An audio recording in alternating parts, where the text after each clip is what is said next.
Hello दोस्तों। आज का टॉपिक है the right to information act, जहाँ पे हम लोगों को अधिकार है ये इंफॉर्मेशन लेने का कि ये 498 ए का सेक्शन एक पॉलिटिकली चार्ज सेक्शन था या नहीं था।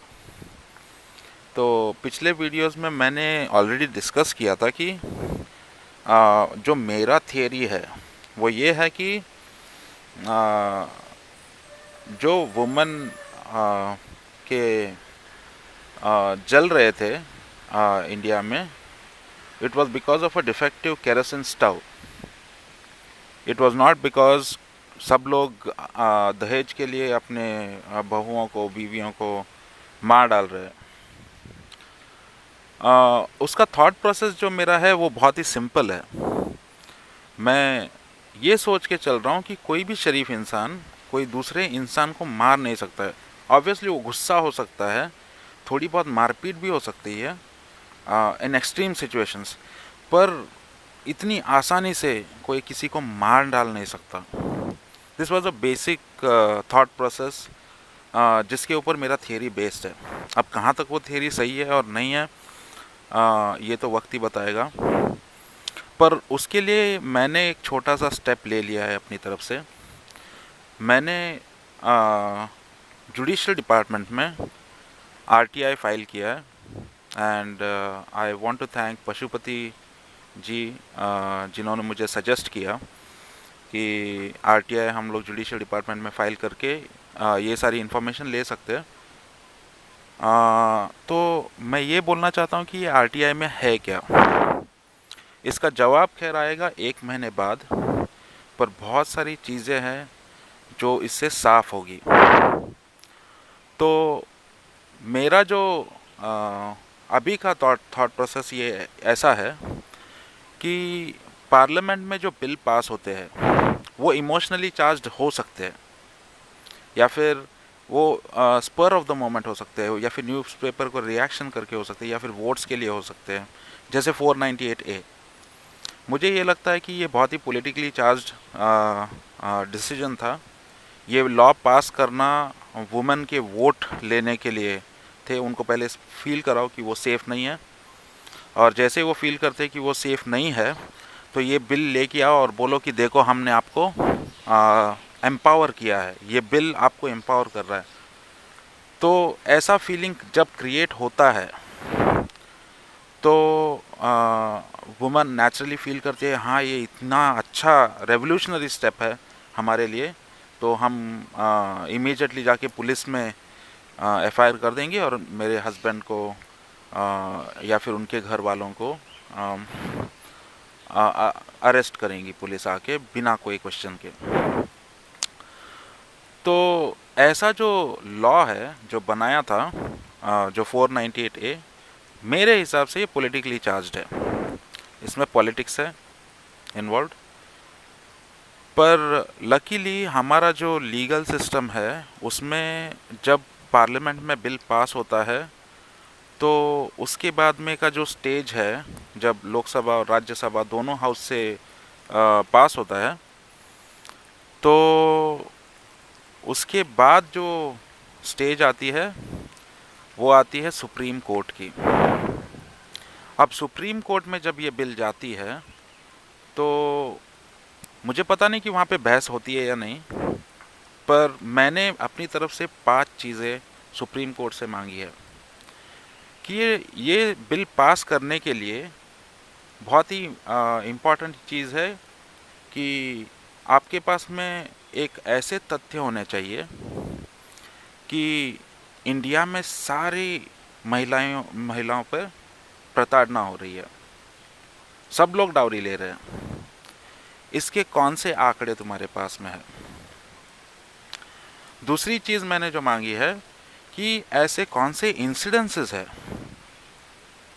जिसकी वजह से पार्लियामेंट में ये मुद्दा उठा 498 ए का, कि डाउरी के लिए जो प्रताड़ना होती है, दहेज के लिए जो वाइफ का जो हरासमेंट होता है, ये मुद्दा पार्लियामेंट में उठने से पहले कौन से इंसिडेंसेस थे तीसरी बात मैंने पूछी कि ये सारे जो इंसिडेंसेस है जो पार्लियामेंट में उठने का कारण थे, उनका कोई कोर्ट में हियरिंग हुआ या नहीं हुआ, ये सारे इंसिडेंसेस के। अगर ये सारे इंसिडेंट्स के हियरिंग हुए तो उनके जजमेंट्स क्या है, उनके कोई तो जजमेंट आए होंगे। तो ये चौथी बात है। और पांचवी बात बहुत ही इम्पॉर्टेंट, कोई भी डोमेस्टिक वायलेंस होता है, क्या कोर्ट या ऑनरेबल सुप्रीम कोर्ट ये दावे के साथ कह सकती है कि उन सारे डोमेस्टिक वायलेंस में जो वुमेन है वो एक्टिवली इन्वॉल्व नहीं थी। तो ये 5 चीज़ें मैंने आरटीआई में पूछी है, और इसका स्क्रीनशॉट मैं दे दूंगा। आई एम कॉन्फिडेंट कि इन सारी चीज़ों का रिकॉर्ड तो जुडिशल डिपार्टमेंट के पास में रहेगा ही।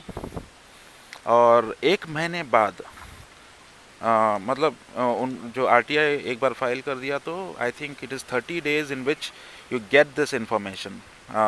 मेरे घर पे आ जाएगा बाय पोस्ट, और उन सारे आंकड़ों को, स्टैटिस्टिक्स को we can study, we can make a informed judgment. अगर उनके पास में ये सारी चीज़ें नहीं है तो also we can go for PIL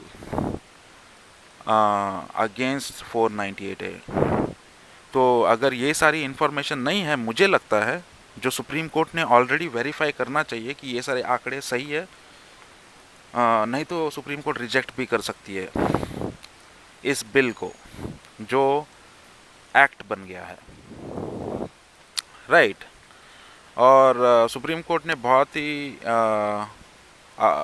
अच्छी तरह से किया ही होगा। I am not questioning the integrity of Supreme Court, but I think all these things has to be verified because it's a criminal procedure, it's a criminal act। तो आपने 50% जनता को इस act से क्रिमिनल बनाया है, ये जिम्मेदारी ऑनरेबल सुप्रीम कोर्ट की है कि एटलीस्ट 50%, इतना बड़ा डिसीजन कि तुम एक सिग्नेचर से 50% पॉपुलेशन ऑफ इंडिया को क्रिमिनल साबित कर रहे हो by 1 signature. So I think honourable Supreme Court should take these matters very seriously. और ये सारे आंकड़े अगर देखे हुए हैं, अगर ये सुप्रीम कोर्ट ने सारे आंकड़े जांच के बाद में ये ग्रांट कर दिया कि ये जो प्रोसीजर है, क्रिमिनल प्रोसीजर है, ये लागू किया जाए, तो ठीक है। फिर बात आती है कि ऐसा हुआ या नहीं। मुझे तो लगता है कि इनमें से कोई आंकड़े सुप्रीम कोर्ट ने नहीं देखे। एक्चुअली होता यह है कि पार्लियामेंट में पास होने के बाद में, दोनों हाउस में पास होने के बाद में, मोर और less supreme court is just a formality, जबकि supreme court is a neutral body जो जिसको ये बात कंसिडर करनी चाहिए कि ये पॉलिटिकली चार्ज्ड हो सकता है, इसके वजह से जनता का नुकसान हो सकता है। तो इसका न्यूट्रल जांच सुप्रीम कोर्ट ने करके फिर ये बिल को पास करनी चाहिए, बिल को खारिज भी करना चाहिए अगर it is not in public interest. But I think in this case वक्त ही बताएगा कि मैं सही था या गलत था। और 1 महीना टाइम दो, इन सारे चीज़ों से पर्दा ज़रूर फाश होगा।